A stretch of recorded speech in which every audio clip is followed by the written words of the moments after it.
আমাদের এই যে আন্দোলন আমরা কিন্তু বারবার করে বলেছিলাম যে আমাদের 10 দফা দাবি মেনে নিলে আমরা আন্দোলন কমপ্লিটলি তুলে নেব এবং আমরা যেভাবে ডিউটি আমরা সিজ ওয়ার্ক কালকে তুলে নিয়েছি, যেভাবে আমরা ফুল ফ্লেজের ডিউটিতে ফিরে যাব।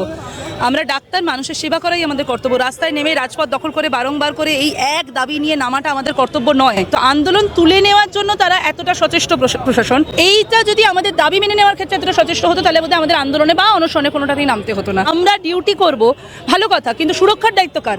আমাদের সুরক্ষার গ্যারান্টিটা কে নেবে? কারণ এই তো আমরা আন্দোলনরত অবস্থায় যখন ছিলাম সেই অবস্থাতেই দেখা গেছে ডাক্তারের উপরে সাগর দত্তে নিগ্রহ হয়েছে।